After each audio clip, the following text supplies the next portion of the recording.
Hello again, Sage Forsaken here, and it's time to look again at some of the things I've been doing with my workbench customizing. I am in the process of making a Magneto to go with those Wolverine and Cyclops I've made for my Imaginext figures. This used to be a Power Ranger. I do have a cape for him, but I didn't bring it over here. I've made a,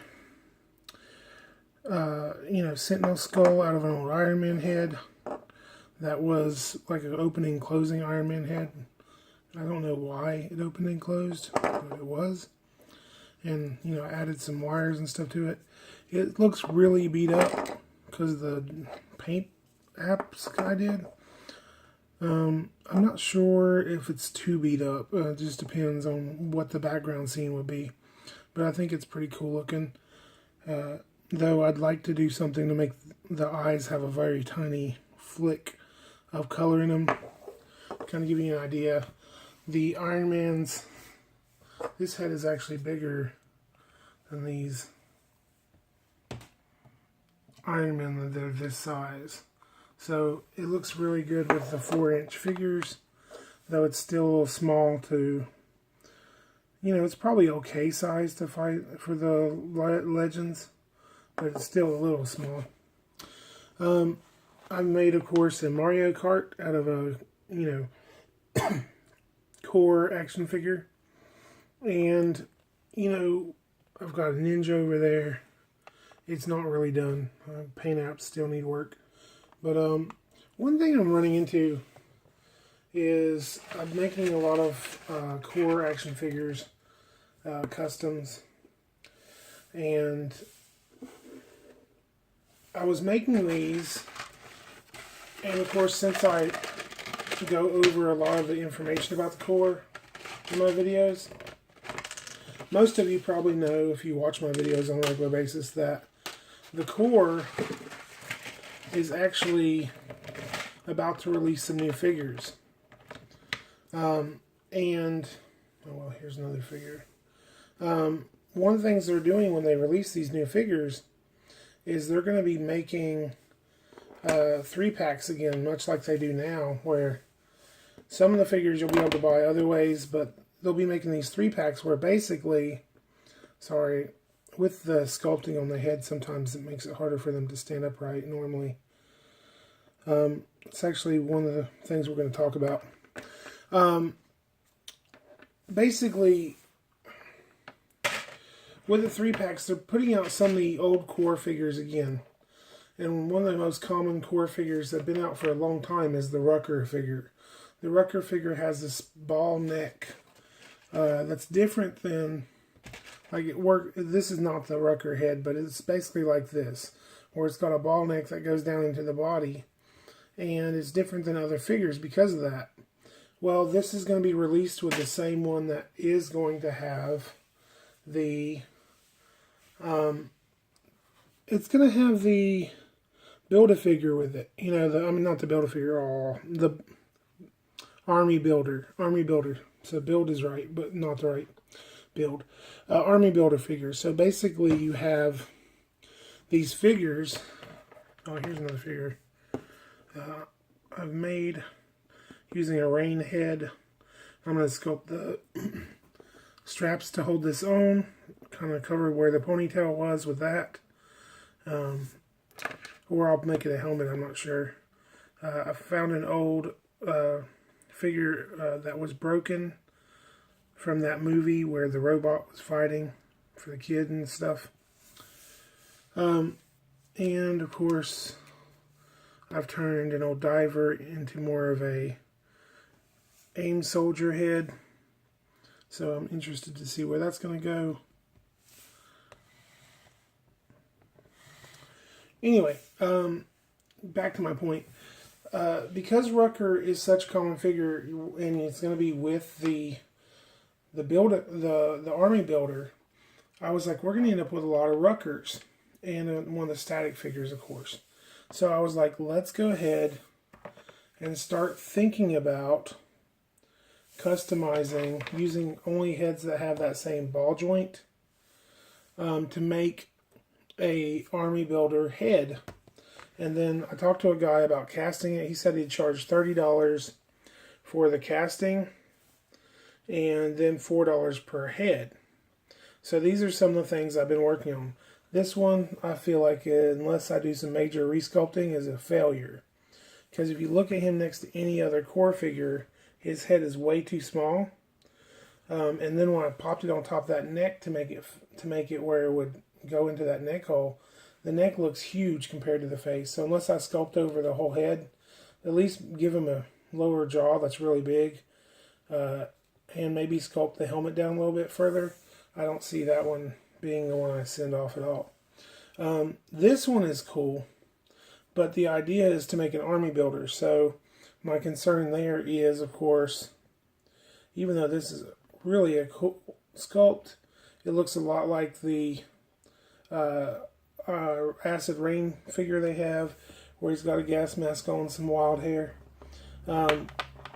Actually, this gas mask came off of a like a Chapman style police officer belt, and I cut it off the belt, and then I had to shave down a head, shave down one of the heads for one of the other figures, and basically from there I glued that to the front of the figure, and then I sculpted the hair over all that.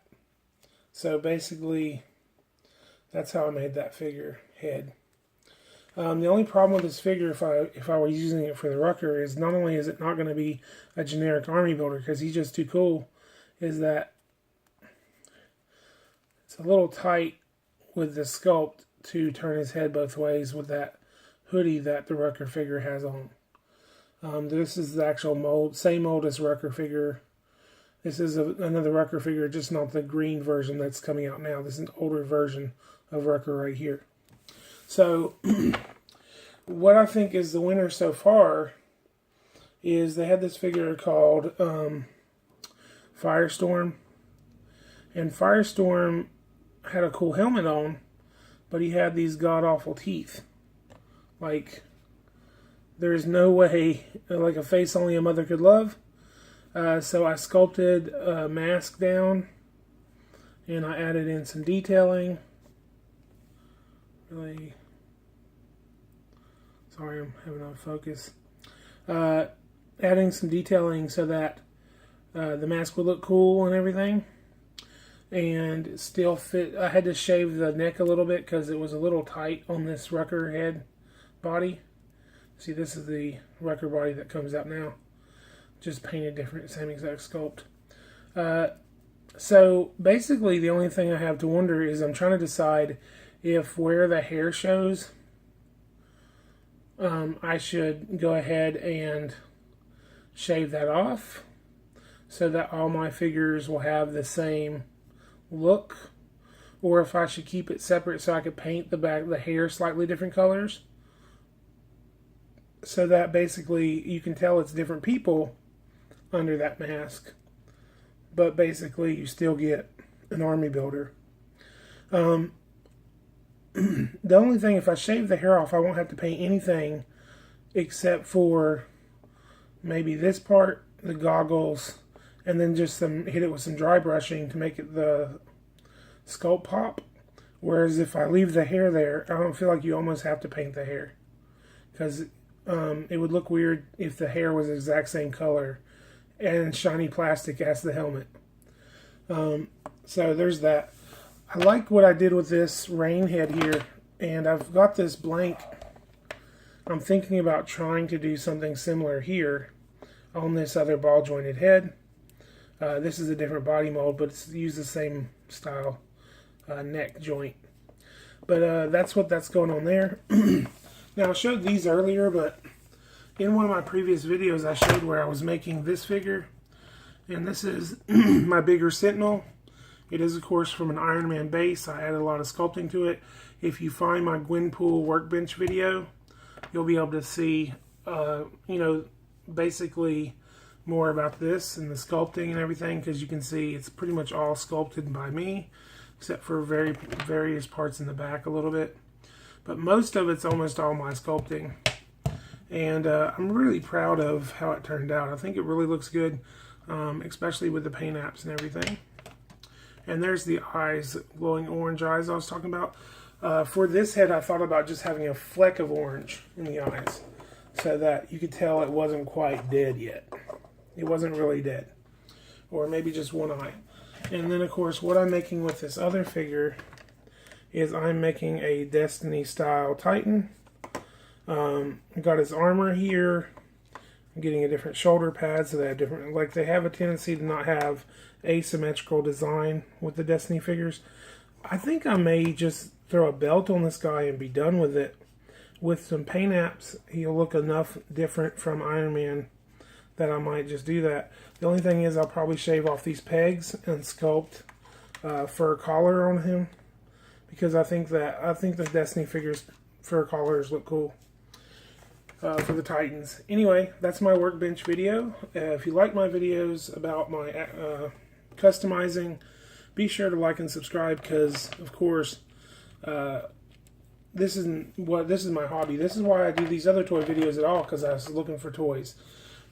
My next major custom is probably going to be a Marvel Legends. I've been putting it off because I'm like, I don't know what I want to do, you know, and they're so nice figures, they're so expensive.